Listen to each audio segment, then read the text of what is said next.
जुहू, बॉम्बे जुहू के गोदावरी मठ। और सभी भक्तों को इधर से धन्यवाद कीर्तन में भाग लेने के लिए। तभी हम लोग मंगलाचरण करते। ओम अज्ञानतिमिरान्धस्य ज्ञानाञ्जनशलाकया चक्षुरुन्मीलितं येन तस्मै श्रीगुरुवे नमः। श्रीचैतन्यमनोभीष्टं स्थापितं येन भूतले स्वयं रूपकदा मह्यं ददाति स्वपदान्तिकं। वन्देऽहं श्रीगुरु श्रीयुतपदकमलं श्रीगुरुवैष्णवांच श्रीरूपं साग्रजातं सहगण रघुनाथान्वितं तं स्वजीवं स्वाधेतं सावधूतं परिजं सहितं कृष्ण चैतन्य देवं श्री राधा कृष्ण पादान सहगण ललिता श्री विशाखा वितांत च। नमो विष्णुपादाय कृष्ण पृष्ठाय भूतले श्रीमते भक्ति वेदांत स्वामिन इति नामने। नमस्ते सारस्वती देवे गौरवाणी प्रचारिणे निर्विशेषा शून्यवादी पाश्चात देश तारिणे। वांछा कल्पतरुभ्यश्च कृपा सिन्धुभ्येव च पतितानां पावनेभ्यो वैष्णवेभ्यो नमो नमः। नमो महावदान्याय कृष्ण प्रेम पदायते कृष्णाय कृष्ण चैतन्य नामने गौरत्विषे नमः। हे कृष्ण करुणा सिंधु दीन बंधु जगतपते गोपेश गोपिका कांत राधा कांत नमस्तुते। तप्त कांचन गौरांगी राधे वृंदावनेश्वरी विश्वानुसुते देवी प्रणमामि हरिप्रिये। नीलांचल निवासाय नित्याय परमात्मने बलभद्र सुभद्रायां जगन्नाथाय ते नमः। जय श्री कृष्ण चैतन्य प्रभु नित्यानंद श्री अद्वैत गदाधर श्रीवासादि गौर भक्तविंद मुखम करोति वाचालम पंगुलंघे गिम यत्कृपातमहं वंदे श्री गुरु मदीन तारिणम परमानंद माधवम श्री चैतन्येश्वरम। हरे कृष्ण कृष्ण कृष्ण हरे हरे हरे राम राम राम हरे हरे। श्री श्री मंगलाचरण की जय। शिला प्रभुपाद की जय। हरे कृष्णा। आज की इस भागवतम चर्चा में सभी भक्तों का हार्दिक स्वागत है। सभी भक्तों के चरणों में मेरा सादर दंडवत प्रणाम है। राधा माधव परम वैष्णव गुरु आचार्य परम भागवत की असीम कृपा से हम सब भक्त लोग मिलकर श्रीमद् भागवतम के ऊपर में चर्चा कर पा रहे हैं। कैंटो 7 के हम लोग दूसरे अध्याय में है। शीर्षक है असुरराज हिरण्यकशिपु। सब विषय है इस कैंटो का उति। उति मीन्स असुर इंक्लेशन, जब प्रवृत्ति, और सुर प्रवृत्ति है। तो जो भगवान के भक्त होते हैं, जो भगवान के संरक्षण में होते हैं, उनकी मति कैसी होती है। जो शुद्ध भक्तों के भगवान के संग में नहीं रहते, शास्त्रों के संग में नहीं रहते हैं, उनकी बुद्धि कैसी होती है, उनके विचार कैसे, कार्य कैसे होते हैं, यही इसका बहुत ही डिटेल में वर्णन किया गया है। शुरू होता है कैंटो 7 परीक्षित महाराज के प्रश्न से। जब दीति की ये सोच को देखते हैं, दीति कहते हैं कि भगवान विष्णु ने देवताओं इंद्र का पक्ष किया है। उन्होंने मेरे पुत्र हिरण्यकशिपु हिरण्याक्ष को मारा है इंद्र को मदद करने के लिए, देवताओं की मदद करने के लिए। तुरंत सुखदेव गोस्वामी कहते हैं कि जीव 3 गुणों से बंधा हुआ है, तुरंत भ्रमित हो जाएगा। और बद्ध जीवों को शिक्षा देने के लिए स्टार्ट करते कैंटो 7 से। पहला ही प्रश्न सुखदेव गोस्वामी से, क्या भगवान पक्षपात करते हैं? भगवान को पक्षपात तो नहीं करना चाहिए। क्यों नहीं करना चाहिए? तो भगवान तो स्वतंत्र है। सबसे पहला, भगवान सद ऐश्वर्य से युक्त है, उनको कोई चीज की दरकार नहीं है, और काल भी उनके अंडर में है। तो असुरों से भी नहीं डरेंगे, न देवताओं से कोई उनकी आशा है, और न असुरों से डरेंगे। तो फिर भगवान पक्षपात कैसे करता है? उत्तर में सुखदेव गोस्वामी जी गीता का परीक्षित प्रभुपाद जी उत्तर में, सुखदेव साहब जी उत्तर में कहते हैं भगवान कभी भी पक्षपात नहीं करते। गीता में भगवान स्वयं कहते हैं सम्मोहम सर्वभूतोसी न मैं देश्यो अस्ति न प्रिय। न तो मैं किसी के प्रति ईर्ष्या और न किसी का पक्षपात करता हूँ, मैं सबों के प्रति समभाव रखता हूँ। उत्तर में सुखदेव गोस्वामी जी बहुत सुंदर कथा सुनाते हैं, वार्ता सुनाते हैं युधिष्ठिर महाराज और नारद जी की। किस समय? जब राजस्व यज्ञ हुआ था, बहुत ही इंपॉर्टेंट, जिसमें भगवान श्री कृष्ण की अग्र पूजा के लिए की गई थी। सब लोग राजी हो जाते हैं, लेकिन शिशुपाल कहता है कि नहीं, ये तो लायक नहीं है। और शिशुपाल किस प्रकार भगवान के प्रति वो हमेशा ईर्ष्या रहता है, गालियां देता है, लेकिन फिर भी जब भगवान उसको मारते हैं तो भगवान उसको सारी जो मुक्ति प्राप्त करते हैं, तो कहते हैं कि हे युधिष्ठिर, तेरे को अभी भी कंफ्यूजन है कि भगवान पक्षपात कर, जो भगवान को गाली दे रहा है भगवान के सामने, उसका भगवान उन्नति करते, क्योंकि भगवान के लिए सारे पुत्र, माता के लिए सारे पुत्र, चाहे कुपूत हो चाहे सुपूत है, सब समान है।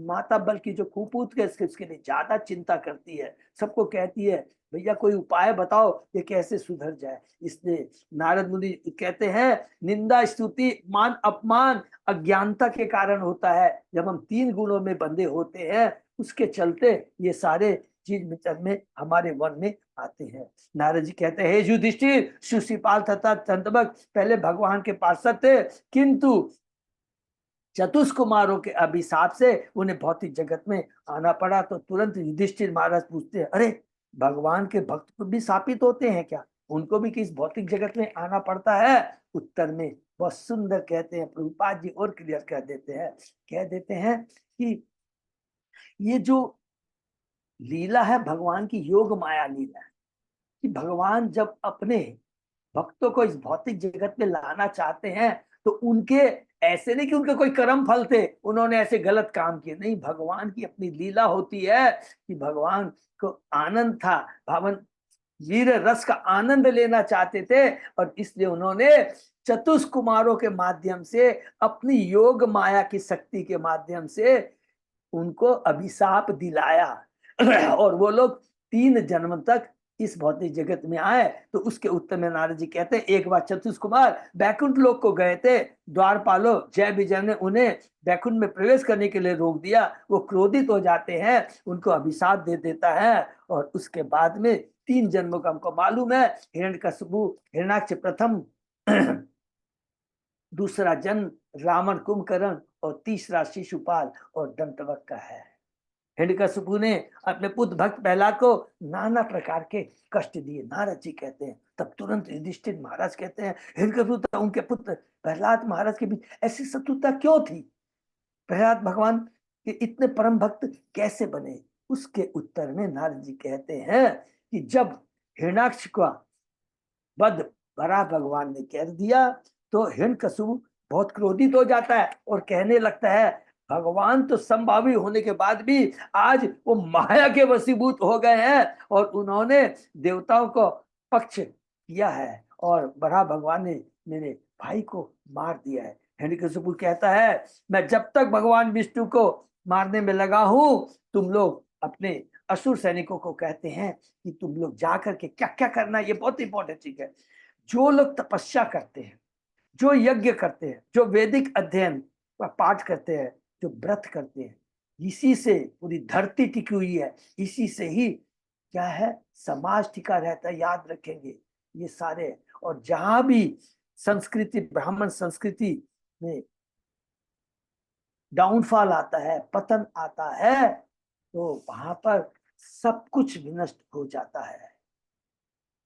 जहां जहां गौ की रक्षा है वहां वहां जाकर वर्णाश्रम के अनुसार वेदों का जहां अध्ययन होता है उन स्थानों में अग्नि लगा दो, जीवन के स्रोत वृक्षों को जड़ से काट दो। इनकी आज्ञा पाकर असुर लोग जाते हैं, सब कुछ नष्ट कर देते हैं। और उसके बाद में हिरण्यकशिपु ज्ञान देता है। देखिए ये बहुत इंपॉर्टेंट किया है, अपनी माता को, अपने छोटे भाई की बधू को, अपने भतीजों को ज्ञान देता है। हे माता, हे बधू भतीजो, तुम्हें महान वीर की मृत्यु पर शोक नहीं करना चाहिए। ये सब तो क्या है, एक भोजनालय में जिस प्रकार, एक धर्मशाला में जिस प्रकार अतिथि या राही आते हैं, कुछ समय के लिए साथ में रहते हैं, उसके बाद बिछड़ जाते हैं, वही इसी प्रकार है। आज हमारा ये जो संबंध है उस राही की तरह, अतिथि के राहगीर की तरह है, जो कुछ समय के लिए एक धर्मशाला में मिलता है, उसके बाद में बिछुड़ जाता। आत्मा की मृत्यु नहीं होती क्योंकि वह नित्यता अव्यय है। और उसके उत्तर में फिर वो एक बहुत सुंदर कथा सुनाते हैं कि किस प्रकार एक राजा है, सुजग नाम का राजा था, उसकी मृत्यु पर उसकी रानी कैसे शोक करती है। और उसके बाद वहां पर एक बालक आता है यमराज के रूप में। याद रखेंगे यमराज महा जो 12 महाजन है उनमें से एक है। और वो बहुत सुंदर बात कहता है, सबसे इंपॉर्टेंट बात तो ये कहता है, देखो मैं अनाथ हूं, मैं अपने माता पिता छोड़ दिया गया हूं, क्योंकि फिर भी आज मैं बचा हुआ हूं, क्योंकि इसके पीछे किसकी शक्ति है? भगवान की शक्ति है। कहते हैं कभी कभी मनुष्य का धर्म, बहुत सुंदर सुंदर बात कहते हैं जो हमने आपको संक्षेप में हम लोग दोहराएंगे, जिसमें से एक इम्पोर्टेंट, बहुत इंपॉर्टेंट बात कहते हैं यमराज जी। कहते हैं कि हम सदैव चिंता करते हैं कि मेरा धन कोई ले ना जाए। अरे जब किसी का धन सड़क पे गिर जाता है, सबकी नजर जाती है, सब लोग देख पा रहे हैं, फिर भी भाग्यवश वो सुरक्षित रहता है, कोई नहीं उठाता है। उसके विपरीत हम अपना धन सुरक्षा कर करके लॉकर में भी रख देते हैं, होने के बाद में भी वो चला जाता है। फिर कहते हैं कि जिसकी रक्षा भगवान करते हैं उससे कोई रोक नहीं सकता है। कहता है कि हम कितनी भी सुविधा प्रदान कर दे, हमारे पास सारी व्यवस्था है, हम अपने बच्चे, पति पत्नी, संबंधी को नहीं बचा पाते हैं। लेकिन उसके विपरीत जब भगवान रहते हैं तो वो जंगल में भी रहता है, शेर चीते भी रहते हैं, तो वो बच जाता है। प्रत्येक जीव अपने कर्म के साथ विभिन्न प्रकार के सूक्ष्म स्थूल शरीर पाता है, और जब उसका कार्य समाप्त हो जाता है, शरीर भी नष्ट हो जाता है, और आत्मा अन्य शरीर को उसके कर्म अनुसार धारण करता है। प्रकृति के गुणों तथा से उत्पन्न तथाकथित सुख तथा दुख को वास्तविक रूप से देखना तथा उसके विषय में बातें करना व्यर्थ है। जिन्हें आत्मा साक्षात का पूरा पूरा ज्ञान है, जो वह भली बात जानते हैं कि आत्मा नित्य है किंतु शरीर नश्वर है, वे शोक द्वारा कभी भी अभिभूत दुखी नहीं होते। तो लास्ट में हमने पढ़ा कि यमराज एक बहुत सुंदर बहेलिये की कहानी सुनाते हैं कि बहेलिया है, कहता है सुयज्ञ की पत्नियों की एक बहेलिया, नर और मादा दो एक जोड़ा रहता है।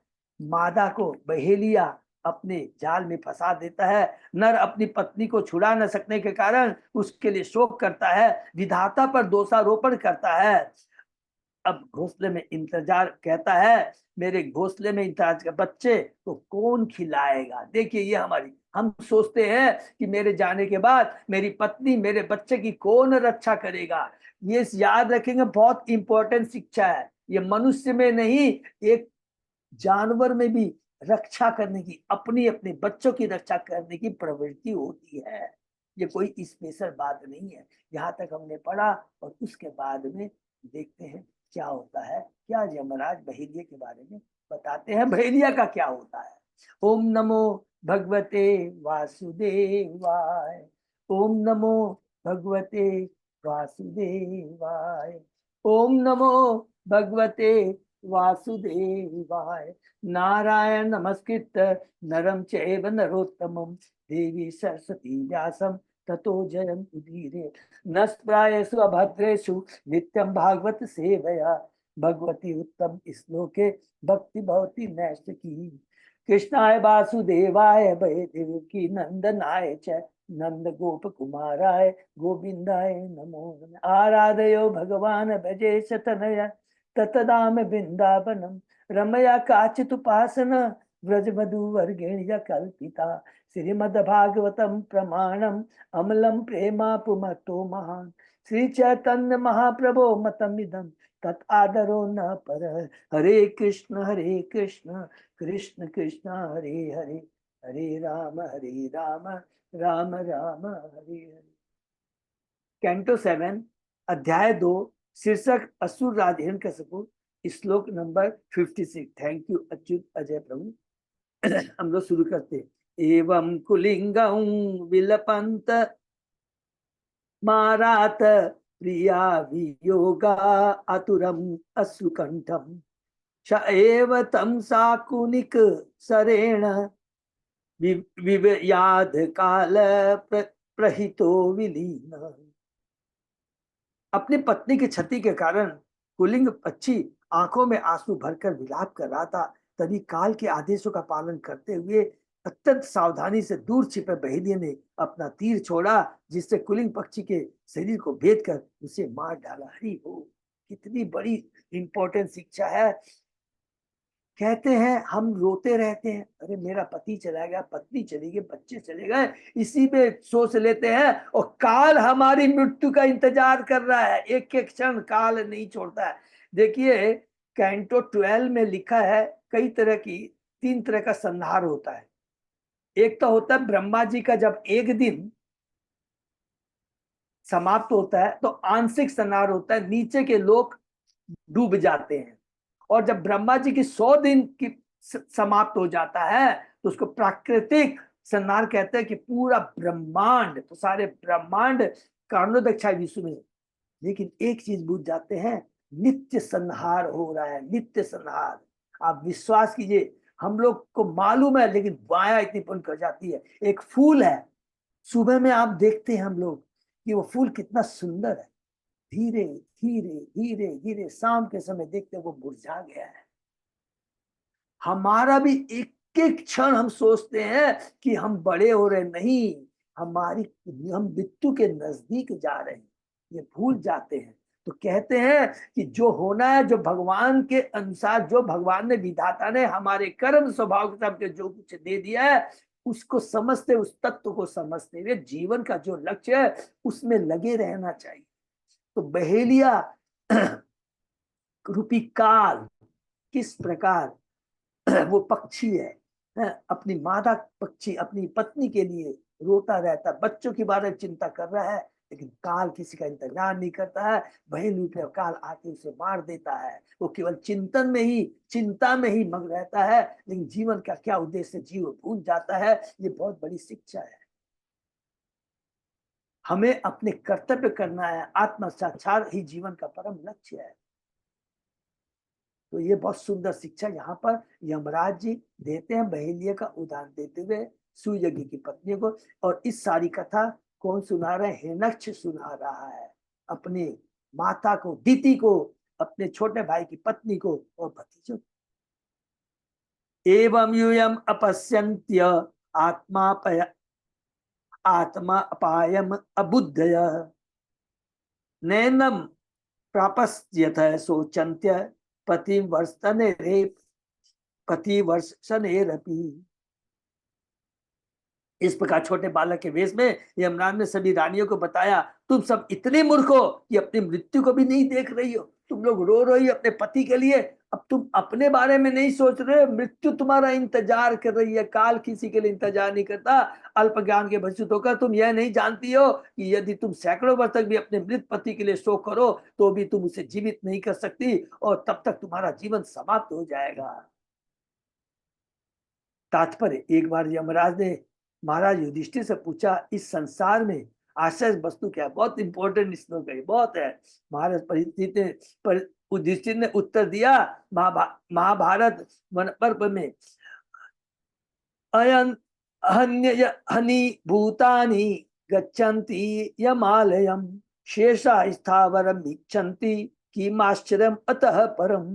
लाखों जीव, बहुत सुंदर है, देखिए बहुत सुंदर, लाखों जीव प्रतिक्षण मृत्यु को प्राप्त होते हैं, किंतु मूर्ख जीव तब भी अपने को मृत्युहीन समझता है, मृत्यु की तैयारी नहीं करता। इस संसार की सबसे बड़ा आश्चर्य तो यही है।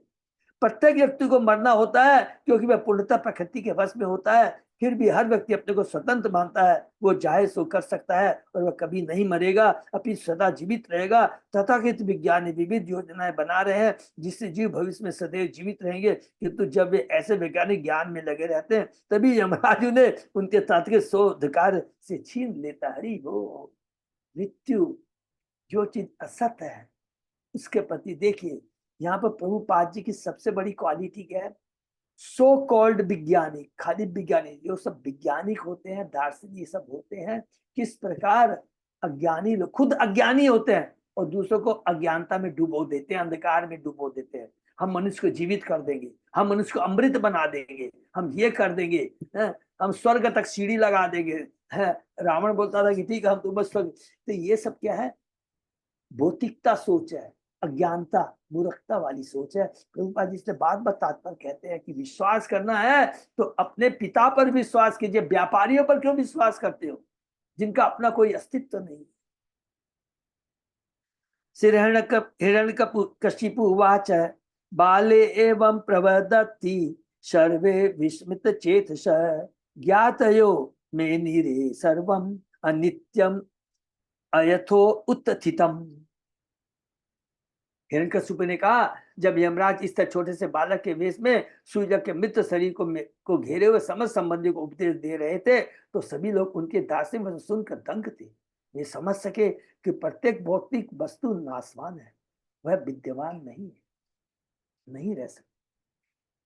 यहाँ पर एक बहुत इंपॉर्टेंट चीज देखिएगा, बहुत इंपॉर्टेंट चीज है, बहुत इंपॉर्टेंट चीज नोट कीजिएगा। हिरण्यकशिपु भी ज्ञान दे रहा है और यमराज जी भी ज्ञान दे रहे हैं। यमराज किसको ज्ञान दे रहे हैं?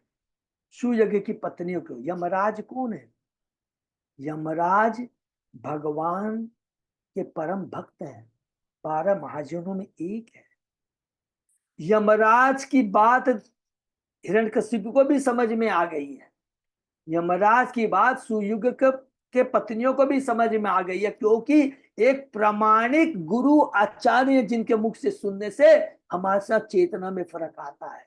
लेकिन हिरण्यकशिपु सुनाता है, दूसरों की तो बात छोड़ो, अपने ऊपर भी लागू नहीं करता है। ये आगे हम देखेंगे। इसलिए हमेशा प्रामाणिक गुरु से ही सुनना चाहिए।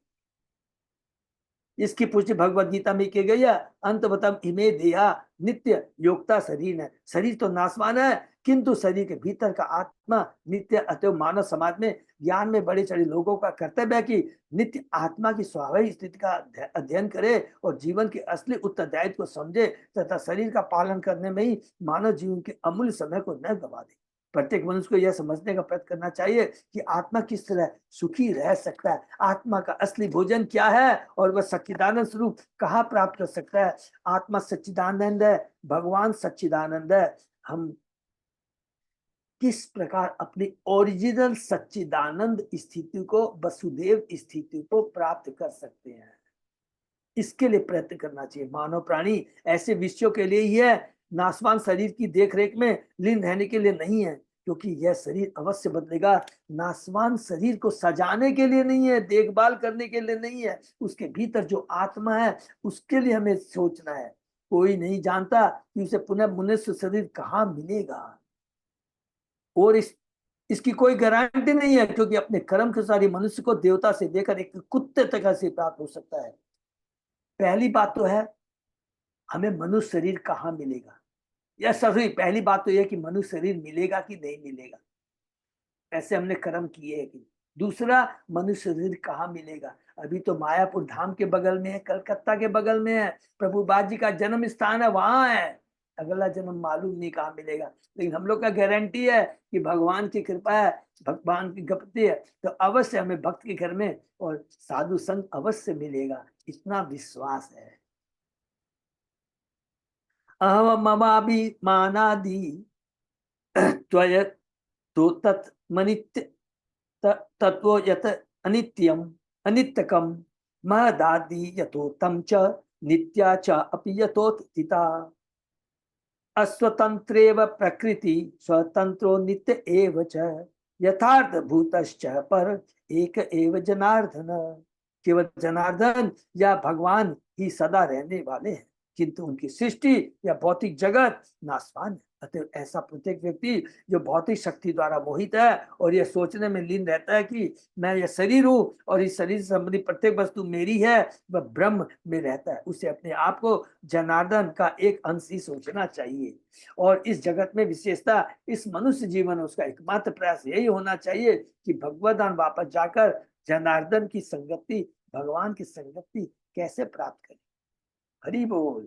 यम एतद उपाख्याय तत्तेव अंतर्धीयत ज्ञातयो हि सुयज्ञस्य चक्षुरु यत साम परायिकम।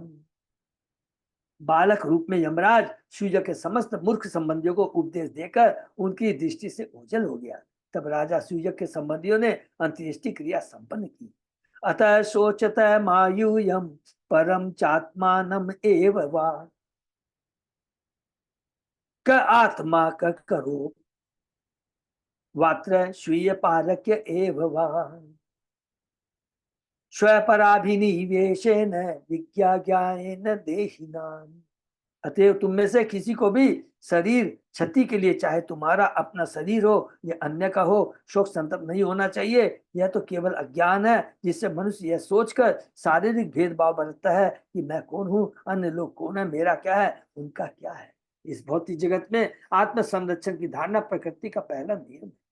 इस धारणा का मनुष्य को पहले अपनी निजी सुरक्षा में रुचि लेता है, तब समाज, मित्रता, प्रेम, राष्ट्रता आदि आदि में विचार करता है, क्योंकि ये सब देहात्म बुद्धि एवं आत्मज्ञान के अभाव से ही उत्पन्न, यह अज्ञान कहलाता है। जब तक मानव समाज अंधकार अज्ञान में है, तब तक लोग देहात्म बुद्धि के कारण बड़ी बड़ी तैयारियां करते हैं। प्रहलाद महाराज ने इसे भ्रम कहा है। भौतिकतावादी धारणा में आधुनिक सभ्यता बड़ी बड़ी सड़कों, घरों, मिलों तथा फैक्ट्रियों के लिए बृहद आयोजन करती है, और सभ्यता की उन्नति के विषय में मनुष्य यही धारणा है।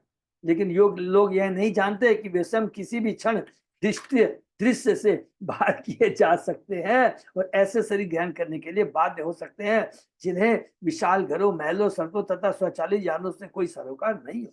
अतः जब अर्जुन अपने संबंधियों को लेकर देहात्म बुद्धि में पड़ा सोच रहा था, तो कृष्ण ने तुरंत ही उसे यह कहकर प्रताड़ित किया, कुतस्व कस्मलम इदम विस्मय समुपस्थम अनार्यजुष्टम। यह देहात्म बुद्धि अनार्य को शोभा नहीं देती है, जिनका ज्ञान बड़ा चला नहीं होता। आर्य सभ्यता धार्मिक ज्ञान में बड़ी चढ़ी होती है, किंतु कोई आर्य का ठप्पा लगाकर तुम क्षत्रिय का ठप्पा आर्य नहीं बनता।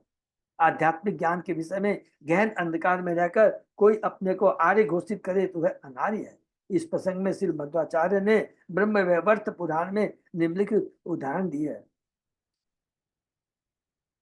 क आत्मा क पर इति देहात अपेक्षया न ही देहादि आत्मा शन न च सतुरुदीरित अतो देहिक विदो वाचे वाकिम प्रयोजनम यस्तु देहगत प्रयोजनम यस्तु देहगतो जीव स ही नासम न गच्छति ततः शत्रु विविधो च स्वनाशे शोचनम कुतः देहादि व्यतिरितो तु जीवेशो प्रतिजानता अत आत्म विविधस्तु वासुदेव रति स्थिरा शत्रु नाश तथा ज्ञान नाशो नान्य कथश्चन।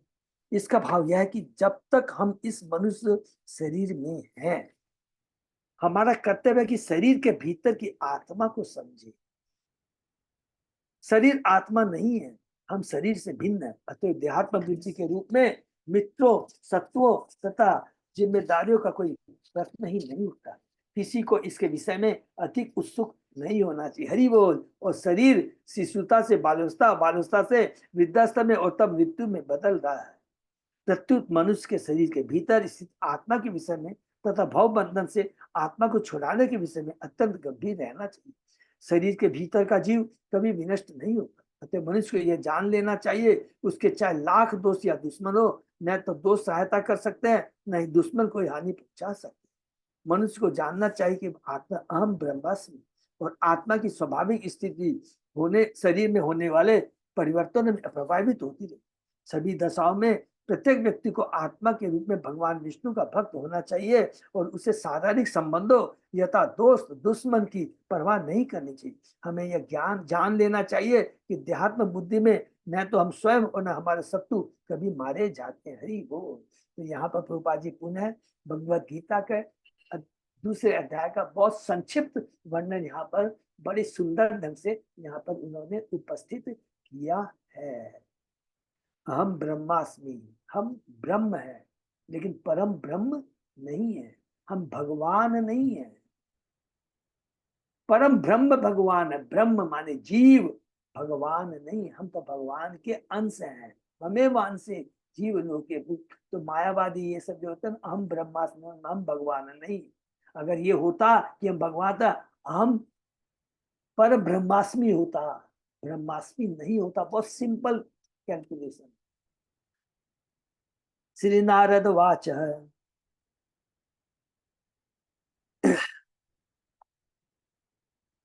इति द्यत पतेर्वाक्यम दीति आकर्ण्य सनुषा पुत्र शोकम क्षणा त्यक्त्वा तत्वे चित्तम अधारयत् श्री नारायण ने कहा, हिरण्यकशिपु तो हिरण्याक्ष की माता दीति ने अपने पुत्र बधु हिरण्याक्ष की पत्नी दूषा भानु से हिरण्यकशिपु के उपदेशों को सुना। उसने अपने मन तथा ध्यान को जीवन का असली दर्शन समझने में लगा दिया। जब किसी का कोई संबंधी मरता है तो वह दर्शन में अधिक रुचि लेने लगता है, किंतु जैसे ही अंत्येष्टि क्रिया संपन्न हो जाती है वह पुनः भौतिकवादी कार्यों में लग जाता है। ये बहुत इंपॉर्टेंट चीजें, इसको अंडरलाइन कर देंगे। हम शमशान घाट में जाते हैं, विरक्ति की भावना आ जाती है। जैसे शमशान को छोड़ के आते हैं, चाय पकौड़े बाहर में खाना शुरू कर देते हैं। चाय की दुकान में लाइन लग जाती है, पकौड़े खाना शुरू कर देते हैं, भूल जाते हैं और अपने काम में लग जाते हैं। अरे तुमने कितना कमाया, तुमने क्या किया, आगे का तेरा क्या प्लान है, सब कुछ भूल जाते हैं। ये है माया, 3 गुणों का प्रभाव। यहाँ तक कि अत्यंत भौतिकता दैत्य भी कभी कभी अपने किसी संबंधी होने पर दर्शन के विषय में सोचते हैं। भौतिकतावादी व्यक्ति की इस मनोवृत्ति को शमशान वैराग्य कहते हैं। जैसा कि भगवत गीता में पुष्टि हुई है, 4 प्रकार के लोग आध्यात्मिक जिन ईश्वर का ज्ञान प्राप्त करते हैं। आर्त जिज्ञासु अर्थात ज्ञानी। विशेषतः जब कोई भौतिक परिस्थितियों से अत्यंत पीड़ित रहता है तो ईश्वर में मन लगाता है। अतः कुंती देवी ने कृष्ण की प्रार्थना करते कहा कि उन्हें जीवन में सुख की अपेक्षा दुख पसंद। हरि बोल।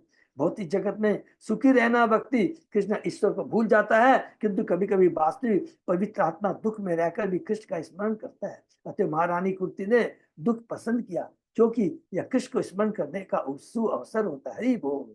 जब कृष्ण कुंती देवी के पास से स्वदेश को लौट रहे थे तो कुंती देवी ने बड़े ही खेद पूर्वक कहा था कि वे दुख में ही अच्छी थी, क्योंकि कृष्ण सदैव साथ रहते थे। किंतु जब पांडव सिंहासनासीन है तो कृष्ण दूर जा रहे हैं। दुख तो भक्त के लिए भगवान को देता है, इसमें कराने का अवसर होता है। हरि बोल। अंडर लास्ट वाली लाइन अंडर कर सकते हैं, दुख तो भक्त के लिए भगवान को निरंतर स्मरण करने का सुअवसर होता है।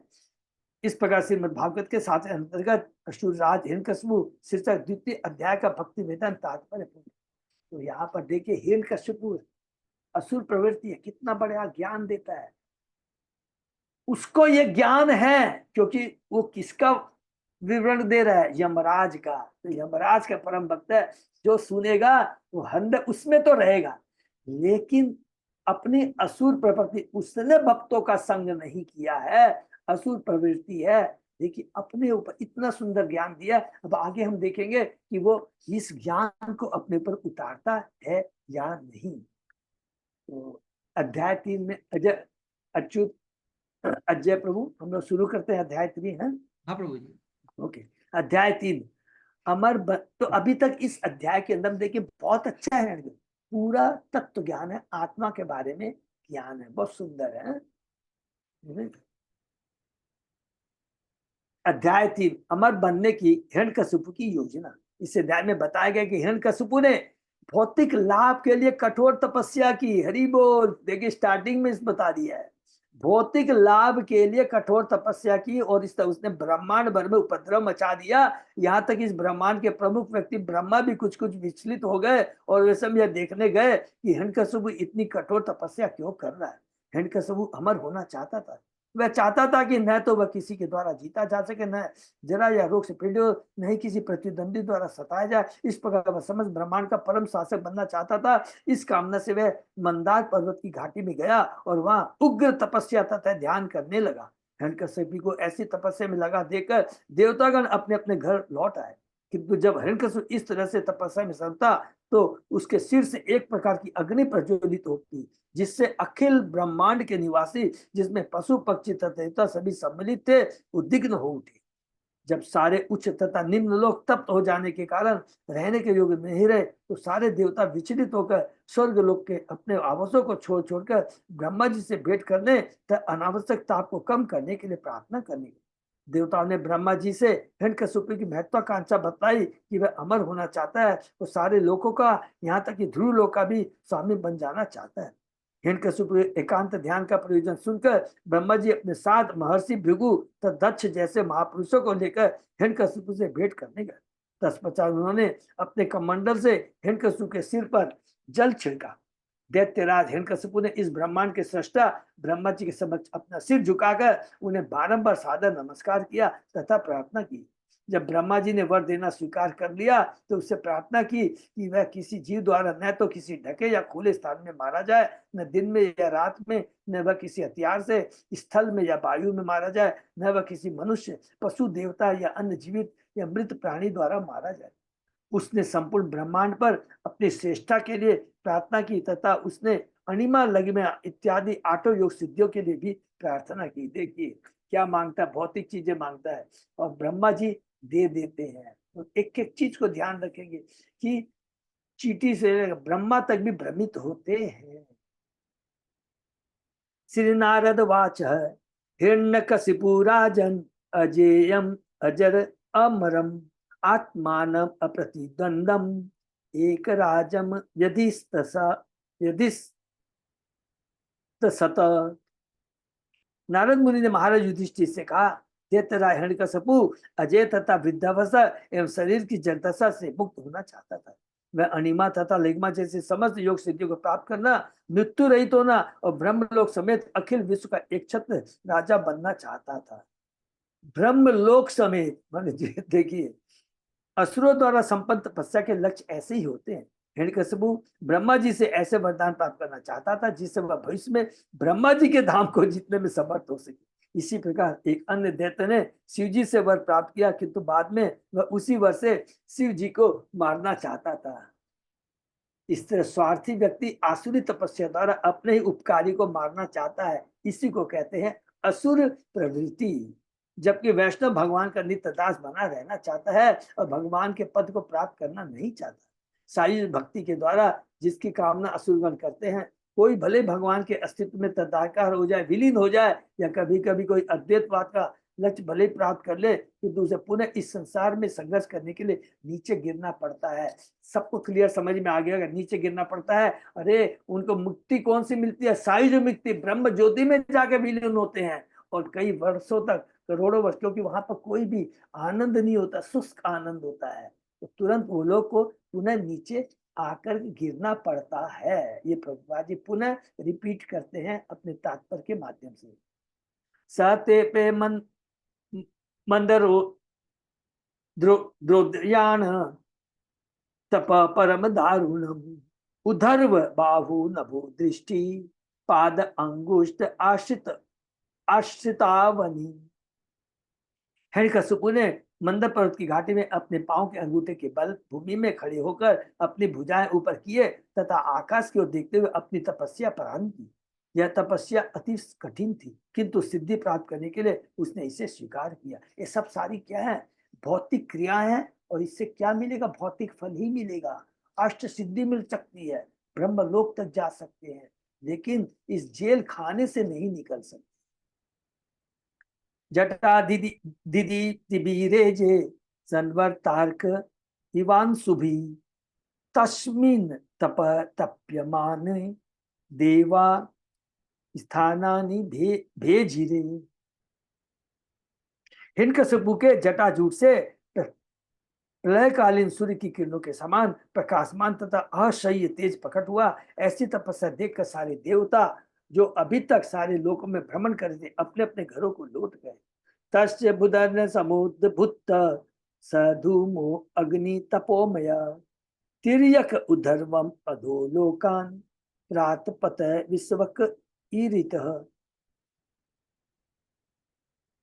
हिरण्यकशिपु की कठिन तपस्या के कारण उसके सिर से अग्नि प्रकट हुई और यह अग्नि अपने धुएं समेत आकाश भर में फैल गई। उसने उधर्व तथा अधर लोकों को घेर दिया, जिससे वे सभी अत्यंत गर्म उठे।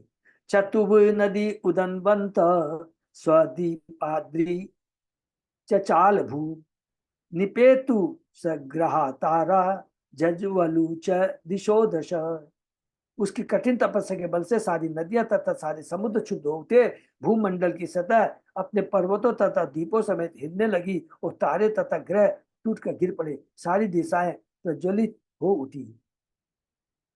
तेन तप्ता दिवम त्यक्त्वा ब्रह्मलोकम ययुषुरा धात्रे विज्ञापयान आशु देव देव जगतपति। देखते इंद्र तपसा तपता देवी स्थातुम न शक्नुम। हिरण्यकशिपु की कठोर तपस्या से झुलसने तथा अत्यंत विचलित होने के कारण समस्त देवताओं ने अपने रहने के लोग छोड़ दिए और ब्रह्मा के लोक को गए, जहां उन्होंने सृष्टा को सूचित किया, हे देवताओं के स्वामी, हे ब्रह्मांड के प्रभु, हिरण्यकशिपु की कठोर तपस्या का उसने सिर से निकलने वाली अग्नि का हम लोग इतने उद्विग्न हैं कि हम अपने लोकों में रुक नहीं सकते, अतः हम आपके पास आए हैं। तस्य चोपसमं भूमं विदेहि यदि मन्यसे लोका न यावत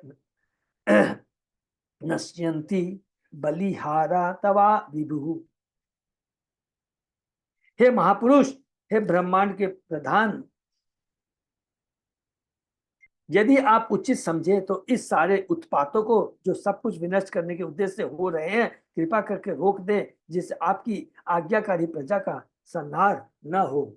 तस्यायं किल संकल्प तो दुश्चरम तप श्रूयताम किम न विदित तवाथापि निवेदितम। हिरण्यकशिपु ने अत्यंत कठिन तपस्या का व्रत ले रखा है, यद्यपि आपसे उसकी योजना छिपी नहीं है, तो भी हम जिस रूप में उसके मंतव्यों का निवेदन करें, कृपा करके उसे सुन ले। शिष्ट्वा चराचरम इदं तपो योग समाधिना अध्यास्ते सर्वधिष्णेभ्य परमेष्टि निज आसनम तत् अहम वर्तमानेन तपो योग समाधिना कालात्मनो च नित्वात् साधयिसे तथात्मन। इस ब्रह्मांड में परम पुरुष ब्रह्मा जी ने अपना उच्च पद कठिन तपस्या योग सती तथा समाधि का प्राप्त किया। फलस्वरूप इस ब्रह्मांड की सृष्टि करने के बाद वे इसके सर्वाधिक पूज्य देवता बने हैं। चूंकि मैं शाश्वत हूँ और काल भी शाश्वत, अतः मैं ऐसी तपस्या योग शक्ति तथा समाधि के लिए अनेक जन्मों तक प्रयास करूंगा और वह स्थान ग्रहण करूंगा जो ब्रह्मा जी ने प्राप्त किया है। ये कौन कह रहा है? हिरण्यकशिपु। हिरण्यकशिपु का संकल्प ब्रह्मा जी के पद को ग्रहण करने का था, लेकिन यह असंभव था क्योंकि ब्रह्मा जी की आयु अत्यंत दीर्घ थी। जैसा कि भगवत गीता में पूछती है, सहस्त्र युग पर्यंतम अन्यद ब्राह्मणो विदु। ब्रह्मा एक दिन 1000 चतुर्युग के तुल्य है। ब्रह्मा की आयु अत्यंत दीर्घ है, फलस्वरूप हिरण्यकशिपु के लिए उसका पद प्राप्त कर सकना असंभव है। फिर भी उसका निर्णय था कि चूंकि आत्मा तथा काल दोनों शाश्वत है, अतः यदि वह उस पद को एक जीवन काल में नहीं प्राप्त कर सकता तो जन्म तपस्या करता रहेगा, जिससे कभी न कभी उसे वह पद प्राप्त हो सके। देखिए, सब ज्ञान है कि इंद्र का पद कैसे प्राप्त किया जाता है, ब्रह्मा का पद कैसे प्राप्त किया जाता है, सब कुछ इसको ज्ञान है।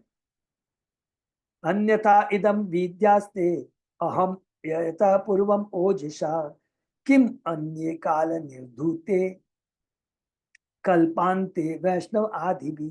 अपनी कठोर तपस्या के मैं पुण्य तथा पाप के फलों को उलट दूंगा। मैं इस संसार की समस्त स्थापित प्रथा को पलट दूंगा। कल्प के अंत में ध्रुव लोक भी मिट जाएगा, अतः उसका क्या लाभ है? मैं तो ब्रह्मा के पद पर बना रहना अधिक पसंद करूंगा। देवताओं ने ब्रह्मा जी को हिरण्यकशिपु का आसुरी क्रम कह सुनाया। उन्होंने सूचित किया कि हिरण्यकशिपु सारे मान्य सिद्धांतों को पलट देना चाहता है। लोग इस भौतिक जगत में कठिन तपस्या करके स्वर्ग चले जाते हैं, लेकिन हिरण्यकशिपु नहीं चाहता था कि लोग स्वर्ग में सुखी रहे, क्योंकि देवता उसके विरुद्ध कूटनीतिक विचार रखते थे। वह चाहता था कि जो लोग इस संसार में सताए जाते हैं वो स्वर्ग में भी दुखी रहे। हरी बोल, देखिए क्या बुद्धि है। निसंदेह वह ऐसा उत्पीड़न सर्वत्र चालू करना चाह रहा था। कोई यह पूछ सकता है कि यह कैसे संभव होगा, क्योंकि विश्व की व्यवस्था तो अनंत काल से चली आ रही, किंतु हिरण्यकशिपु को घमंड था कि वह अपनी तपस्या से सब कुछ कर लेगा।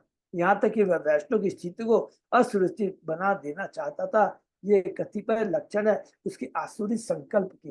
देखिए, इतना बड़ा आसुर प्रवृत्ति वाला है, सब कुछ उसको मालूम है। अपनी माता को, अपने भाई के बहू को, भतीजों को कितना सुंदर अभी ज्ञान दिया है। यमराज की कथा सुनाया, सूजग राजा की कथा सुनाया, सुनाने के बाद भी कहता कि मैं सब कुछ कर सकता हूँ। खुद कहता कि काल किसी को नहीं छोड़ता, और कभी यहाँ सब कुछ कहता कि मैं सब कुछ कर सकता। इसको कहते हैं असुर प्रवृत्ति। इति सुषुषम निर्बंधम तप परमास्थित विद्वस्व अनंतरम युक्तम स्वयं त्रिभुवनेश्वर त्रिभुवनेश्वर। हे प्रभु हमने हे प्रभु हमने विवस्त्र सूत्रों से सुना, हिरण्यकशिपु आपका पद प्राप्त करने के लिए कठिन तपस्या में जुटा हुआ है। कौन कह रहा है? देवता कह रहे हैं ब्रह्मा जी को। आप तीनों जगतों के स्वामी हैं, आप जैसा उचित समझे वैसा अविलंब करें। भौतिक जगत में स्वामी अपने नौकर को एक पद प्रदान करता है, किंतु वह सदैव योजना बनाता रहता है कि किस प्रकार अपने स्वामी का पद छीन ले। ये होती है असुर बुद्धि। इतिहास में इसके अनेक दृष्टांत प्राप्त है। विशेष रूप से भारत में मुसलमानों के शासनकाल में अनेक नौकरों ने षड्यंत्र द्वारा अपने स्वामियों के पद हथिया लिए। चैतन्य साहित्य से यह पता चलता है कि सुबुद्धि राय नामक एक बड़े जमींदार ने एक मुसलमान लड़के को नौकर के रूप में रखा। वह इस लड़के को अपने पुत्र की तरह मानता था, और जब वह कभी कुछ चुराता तो उसका स्वामी दंड देने के लिए उसे बेत से मारता था। इससे उस लड़के की पीठ पर एक निशान बन गया था। बाद में जब वह लड़का कुटिल उपायों से हुसैन शाह नाम से बंगाल का नवाब बन गया, तो एक दिन उसकी पत्नी ने इस निशान को देखा और इससे उन्हें पूछा। नवाब ने उत्तर दिया कि बचपन में वह सुबुद्धि राय का नौकर था और उन्होंने किसी उपद्रव के लिए उसे दंड दिया था। यह सुनकर नवाब की पत्नी क्रुद्ध उठी और उसने अपने पति से अनुरोध किया कि वह सुबुद्धि राय की हत्या करे, किंतु नवाब हुसैन शाह सुबुद्धि राय का अत्यंत कृतज्ञ था, अतः उसने हत्या करने से मना कर दिया। क्योंकि जब उसकी पत्नी ने अनुरोध किया कि वह सुबुद्धि राय को मुसलमान बना ले, तो नवाब राजी हो गया। उसने अपनी सुराही से जल निकालकर सुबुद्धि राय पर छिड़क दिया और यह घोषित कर दिया कि सुबुद्धि राय मुसलमान हो गया। बात यह है कि यही नवाब पहले सुबुद्धि राय का सामान्य नौकर था, किंतु येन के प्रकार वह बंगाल के नवाब का श्रेष्ठ पद प्राप्त करने में सक्षम था।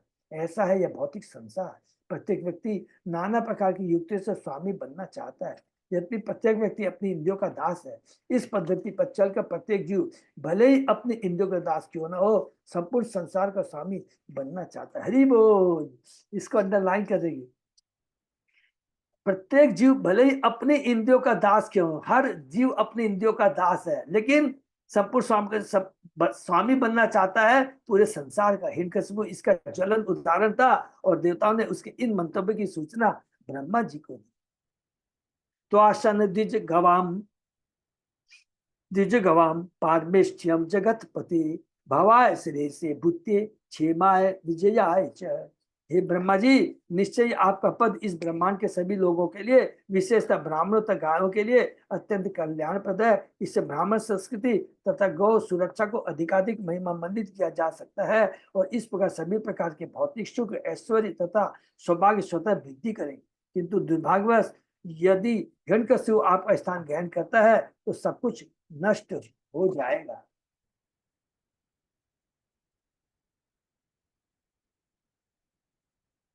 इस श्लोक में द्विज गवाम पारमेष्ठ्यम शब्द ब्राह्मण संस्कृति तथा गायों के श्रेष्ठ स्थिति को सूचित करने वाले। वैदिक संस्कृति में गायों ब्राह्मणों का कल्याण अनिवार्य है। ब्राह्मण संस्कृति का विकास करने तक गायों करने समुचित प्रबंध के बिना प्रशासन के सारे कार्य ध्वस्त हो जाएंगे। हिरण्यकशिपु कहीं ब्रह्मा का पद न पाले, इस भय से सारे देवता अत्यंत उद्विग्न। हिरण्यकशिपु विख्यात दैत्य था, और देवतागण यह जानते थे कि यदि दैत्य राक्षसों को यह उच्च पद मिल गया तो ब्राह्मण संस्कृति गौओं की सुरक्षा मिट्टी में मिल जाएगी। जैसा कि भगवत ने कहा गया, सबों के आदि स्वामी भगवान कृष्ण भुक्तारम जगतस्वाम सर्वलोक महेश्वर। भगवान अच्छी तरह जानते हैं कि इस जगत में जीवों की भौतिक स्थिति को किस तरह सुधारा जाए। प्रत्येक ब्रह्मांड में भगवान कृष्ण के प्रतिनिधि रूप में कार्य करने के लिए एक ब्रह्मा लगा हुआ है, जिसकी पुष्टि श्रीमद् भागवत में हुई। तेने ब्रह्म हृदय यह आदि कवि है। प्रत्येक ब्रह्मांड का प्रमुख सृष्टा ब्रह्मा है, जो अपने शिष्यों तथा पुत्रों को वैदिक ज्ञान प्रदान करता है। सबको मालूम है ना, भगवान ने अपना प्रथम ज्ञान किसको दिया? ब्रह्मा जी को दिया। वही बात यहाँ पर है। प्रत्येक ब्रह्मांड का प्रमुख सृष्टा ब्रह्मा है, जो अपने शिष्यों तथा पुत्रों को वैदिक ज्ञान प्रदान करता है। प्रत्येक लोक में राजा या परम नियंता को ब्रह्मा का प्रतिनिधि होना चाहिए। हरि बोल। अतः यदि ब्रह्मा के पद पर कोई राक्षस असुर आसीन हो जाए तो ब्रह्मांड की सारी व्यवस्था, विशेषता ब्राह्मण संस्कृति तथा गायों की सुरक्षा नष्ट हो जाएगी। अर्थात मतलब शासन होना चाहिए राजर्षि, जो भगवान का भक्त हो। राजा है राजर्षि, लेकिन वो भगवान का भक्त हो। सारे देवताओं को इस संकट की आशंका थी, अतः वे सब ब्रह्मा जी के पास यह प्रार्थना करने के लिए गए कि वे हिरण्यकशिपु की चाल को ध्वस्त करने के लिए तुरंत कदम उठाए। सृष्टि के आरंभ में ब्रह्मा जी पर मधु तथा कैटव नामक दो असुरों ने आक्रमण किया था, किंतु कृष्ण ने उन्हें बचा लिया था। अतः कृष्ण को मधु कैटव हंत्री कहा जाता है। अतः पुनः हिरण्यकशिपु ब्रह्मा का स्थान लेने वाला था। भौतिक जगत इस तरह का है कि ब्रह्मा तक का पद कभी कभी संकट में रहता है। हरि बोल। तो सामान्य जीव के विषय में क्या कहा जाए। तो अभी हिरण्यकशिपु के समय तक किसी ने ब्रह्मा का स्थान ग्रहण करने का यत्न नहीं किया, किंतु हिरण्यकशिपु इतना महान दैत्य था कि वह अपनी इच्छा पूरी करना चाहता था। भूत्य शब्द कहता है ऐश्वर्य बढ़ाने के लिए और श्रेय से अंततो गत्वा भगवान धाम जाने का हेतु। आध्यात्मिक उन्नति से मनुष्य के पद में उन्नति के साथ मोक्ष का मार्ग भी स्पष्ट होता जाता है। देखिए क्या बात लिखा है, आध्यात्मिक उन्नति से मनुष्य के पद में उन्नति के साथ मोक्ष का मार्ग भी स्पष्ट होता जाता है और वह भगवंत से छूट जाता है। क्योंकि भक्ति से कभी डाउनफॉल नहीं, तो भक्ति करते करते करते करते हम आगे की तरफ बढ़ते जाते हैं और जब हमारी भक्ति इतनी प्रगाढ़ हो जाती है तो ये भौतिक जगत से छुटकारा पा करके हम भगवान के धाम चले जाते हैं। यदि कोई आध्यात्मिक ऐश्वर्यवान पद पर हो तो उसका ऐश्वर्य कभी नहीं घटता। हरि बोल। अतः ऐसा आध्यात्मिक वरदान भूति या विभूति कहला। इसकी पुष्टि कृष्ण ने भगवत गीता में की है। यत यत विभूति मत सत्वम मम तेजो अश संभवम। यदि भक्त आध्यात्मिक चेतना में उन्नति करता है और इस तरह भौतिक दृष्टि से ऐश्वर्यवान भी बन जाता है तो उसका पद भगवान का विशिष्ट वरदान होता है। ऐसे ऐश्वर्य को कभी भौतिक नहीं मानना चाहिए, क्योंकि वो सारे ऐश्वर्य को भगवान की सेवा में लगाता है। हमने पढ़ा था ना कि भगवान जो ऐश्वर्य प्रदान करते हैं उसको भौतिक नहीं समझना चाहिए, वो प्रचार कार्य के लिए, आध्यात्मिक उन्नति के लिए होता है। ऐसे कभी भौतिक नहीं मानना चाहिए। इस समय इस धारा लोक में ब्रह्मा जी का प्रभाव काफी घट चुका है और हिरण्यकशिपु के प्रति राक्षसों दैत्यों ने उसका स्थान ग्रहण कर लिया। हरि बोल। इसमें ब्राह्मण संस्कृत गायों को कोई भी सत्य प्राप्त नहीं है, यद्यपि समस्त सौभाग्य के लिए अति आवश्यक। यह युग अत्यंत घातक है क्योंकि समाज का संचालन असुरों तथा राक्षसों के द्वारा हो रहा है। इति विज्ञापितो देवे भगवान आत्मभू निपः परितो भृगु दक्ष आद्य ययो दैत्यो दैत्य आश्रमम।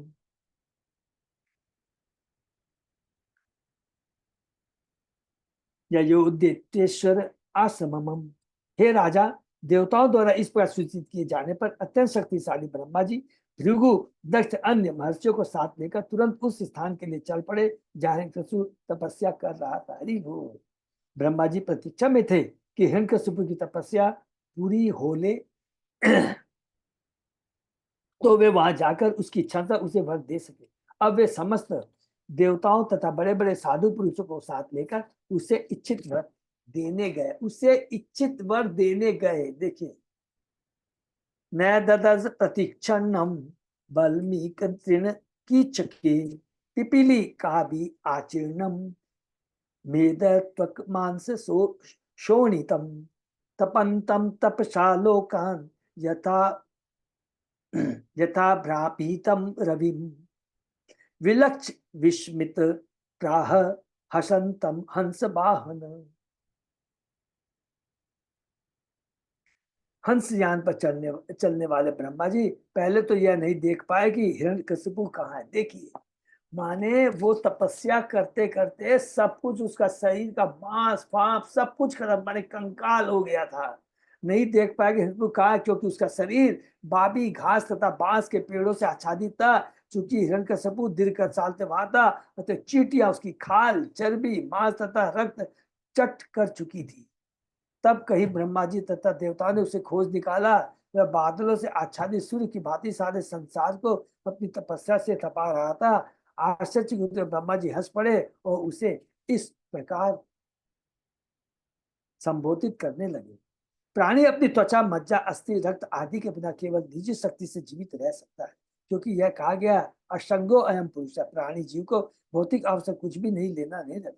हिरण्यकशिपु ने अनेक वर्षों तपस्या, कठिन तपस्या, निसंदेह कहा जाता कि उसने 100 देवी वर्षों तक तपस्या की। चूंकि देवताओं का एक दिन हमारे 6 मासों के बराबर होता है। जस्ट फॉर नॉलेज के लिए अंडरलाइन कर सकते। अतएव यह अत्यंत दीर्घ समय था। माने हमारा 6 महीना देवताओं के एक दिन के बराबर होता है, तो 100 देवी वर्ष कितने बड़े हो गए।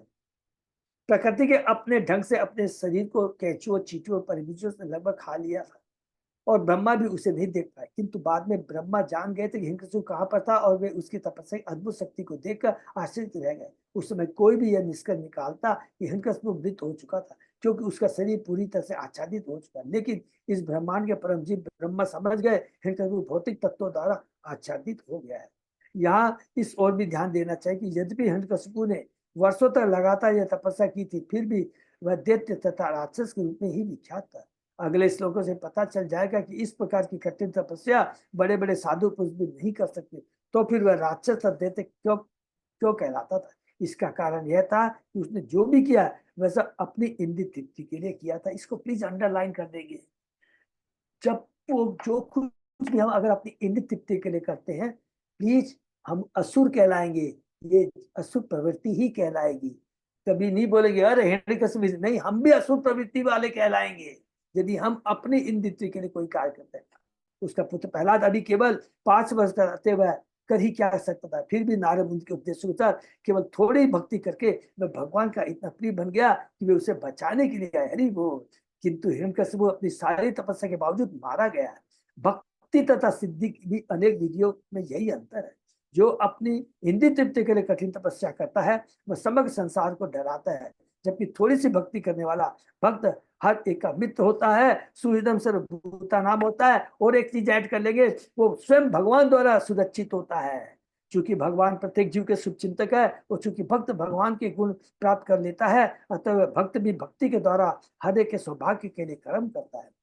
इस प्रकार यद्यपि हिरण्यकशिपु ने ऐसी कठिन तपस्या की थी, किंतु वह दैत्य तथा राक्षसी बना रहा। जबकि उसी दैत्य पिता से उत्पन्न प्रहलाद महाराज अत्यंत सम्मानित भक्त बन गए, जिससे स्वयं भगवान ने उसकी रक्षा की। इसलिए भक्ति सर्वोपाधि विनिर्मुक्तम कहलाती है, जिससे सूचित होता है कि भक्त समस्त उपाधियों से मुक्त हो जाता है, और वह अन्य अभिलाषी शून्य अर्थात समस्त इच्छाओं से मुक्त होकर दिव्य पद पर स्थित होता है। हरि बोल। ये प्रभुपाद जी की कितनी बड़ी कृपा है। तो आज समझ में आ गया, यहाँ पर संक्षेप में पढ़ा, बहुत डिटेल में नहीं, कि किस प्रकार हिरण्यकशिपु ने तपस्या की। उसी प्रकार हम भी तपस्या करते हैं। ऐसा नहीं कि उसने क्या, केवल अपनी इंद्रिय तृप्ति के लिए इस बहुमूल्य मनुष्य जीवन को भौतिक व्यंजनों, भौतिक सिद्धि, भौतिक संबंध प्राप्त करने के लिए यदि व्यर्थ कर देते हैं अपनी इंद्रिय तृप्ति के लिए, तो हम भी असुर के समान है। इसको असुर प्रवृत्ति ही कहलाया जाए। बहुत सिंपल चीज है, इसमें कोई कॉम्प्लिकेशन नहीं है। प्रभुपाद जी क्लियर तात्पर्य में कह दिए। और ऐसी सिद्धि का अंत होता है, चाहे अष्ट सिद्धि ले लीजिए, जितने भी शक्ति, हिरण्यकशिपु का अंत हुआ एक तरफ। दूसरी तरफ एक छोटा सा 5 साल का भक्त प्रहलाद ने तपस्या की। हिरण्यकशिपु उसका बाल बांका नहीं बिगाड़ सका, बल्कि वो भक्त को टच करने गया, उसका ही विनाश हो गया। तो भक्ति, भगवान का भक्त कभी भी विनष्ट नहीं होता, क्योंकि वो भगवान के संरक्षण में रहता है। और हम कितने भी भौतिक ऐश्वर्य, शक्ति, अष्ट सिद्धियां प्राप्त कर ले, हमारा विनाश निश्चित है, क्योंकि हम माया देवी के संरक्षण में रहते हैं। और माया देवी किसके अंडर में काम करती है? भगवान के अंडर में काम। तो ये बहुत इंपॉर्टेंट शिक्षा प्रभुपाद जी के तात्पर्य से और हिरण्यकशिपु की एक्टिविटी से, उसकी चेतना से। सबसे इंपॉर्टेंट बोलेंगे, एक्टिविटी नहीं बोल के चेतना बोलेंगे। उसकी चेतना कैसी है? अपनी इंद्रिय तृप्ति के लिए, ठीक है ना। तो हमें मनुष्य जीवन का पूरा पूरा लाभ उठाना है।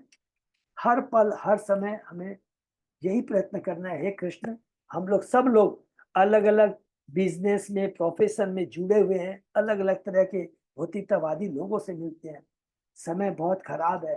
हे कृष्ण, हे गुरु आचार्य, आपकी कृपा बने रहे, आपके भक्तों का संग बना रहे, जिससे हमारी सुमति रहे, कुमति। सुमति का मतलब भगवान के प्रति आसक्ति, भक्तों के प्रति आसक्ति, भगवान के नाम के प्रति आसक्ति बनी रहे। हरे कृष्ण। किसी का कोई प्रश्न? दंडवत प्रणाम। धन्यवाद प्रणाम। ये बहुत अच्छा ये पूरा ये कैंटो 7 है। पूरा एक एक चीज बार बार हमको झकझोरेगा कि हम सोचते हैं कि ये दुष्ट है, इसकी कुबुद्धि है, ये असुर प्रवृत्ति का है, लेकिन वास्तविक असुर तो हमारे अंदर ही है। जब हम अपनी इंद्रिय तृप्ति के लिए हम हमेशा करते हैं, दूसरे प्रति हमारा ईर्ष्या भाव आता है या ये होता है, तो वास्तु ये असुर प्रवृत्ति है। काम, क्रोध, लोभ, मोह, मद, मत्सर, इसको निकालना है और ये अपने आप निकल जाएगा। कुछ चेष्टा नहीं करनी है कि इसके लिए कोई स्पेशल योगा ध्यान ध्यान नहीं, केवल हरिनाम का जप करना है, भक्तों के बीच रहता है तो स्वतः ही ये सारे कलमश निकल जाएंगे। ये इतनी पावरफुल रामबाण दवा है। हरे कृष्ण। हरे कृष्ण। हरे कृष्ण। अच्युत अजय दास प्रभु, हाँ प्रभु कुछ कोई अनाउंसमेंट प्रभु? कुछ भी नहीं प्रभु जी। नहीं है? ओके, चलिए ठीक है। बस हम लोगों का लॉन्ग टूर बहुत बगल में आ रहा है, हाँ। तो थोड़ा ध्यान रखेंगे। और उसके बाद में, इसके पहले 11 बहुत important festival, Janmashtami, Prabhupada appearance day, Janmashtami है, ये आ रही है, तो सबको याद रखना है। 26 तारीख की है ना मोस्ट प्रोबेबली हाँ हाँ। जन्माष्टमी। हाँ भाई, जन्माष्टमी सबको भाग लेना। हरे कृष्ण। हरे कृष्ण। भक्तों को बहुत बहुत धन्यवाद। आपका विराम देते हैं।